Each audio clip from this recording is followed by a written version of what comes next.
नमस्कार। आज हम बात करने वाले हैं कर्म के फल के बारे में। कुछ लोग का मानना ये होता है कि हम जैसे कर्म करते हैं हमें वैसे ही फल मिलते हैं, पर कुछ लोग का कहना ये होता है कि नहीं, जो लोग गलत रास्ते पे चलते हैं, गलत काम करते हैं, उनका जीवन सुखमय होता है, बल्कि जो अच्छे रास्ते पे चलते हैं उनका जीवन ज़्यादा कठिन होता है। तो एक कहानी के माध्यम से इस बात को हम समझते हैं। बहुत समय पहले की बात है। किसी गांव में एक अनाज का व्यापारी रहता था। वह व्यापारी कई सालों से एक ही दुकान से मक्खन खरीदता था। तो पर उसने कभी भी उस मक्खन का वजन करके नहीं देखा था। वो 1 किलो अनाज लेकर जाता था, उस दुकानदार को देता था और उसके बदले में 1 किलो मक्खन लेकर आ जाता था। तो अचानक उसके मन में एक दिन बात आई कि आज इसको मैं वजन करके देखता हूँ। जब उसने उस मक्खन को वजन किया तो वो मक्खन 900 ग्राम ही निकला, यानी 100 ग्राम कम था।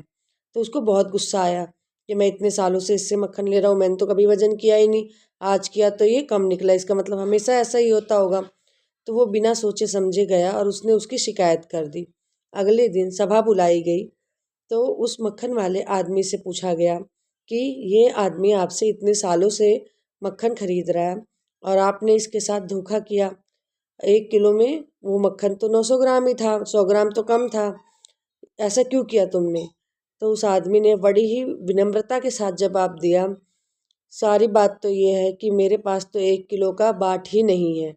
जो अनाज ये लाते हैं उसको मैं एक तरफ रखता हूँ और दूसरी तरफ मक्खन रखता हूँ और उसके बाद बराबर वजन करके मैं इनको दे देता हूँ। आगे की बात आप इनसे ही पूछ लीजिए। अब जो गुस्सा सबके नज़रों में पहले उस आदमी के लिए था, मक्खन वाले दुकानदार के लिए, वही गुस्सा अब उन लोगों को व्यापारी पर आने लगा था कि इसका मतलब धोखा तो व्यापारी दे रहा था और वो भी आज से नहीं, कितने सालों से ही। तो देखा आपने कैसे उसके जो कर्म थे वो उसके ही द्वारा बाहर आए। तो कुछ सालों बाद आए, पर आए ना बाहर।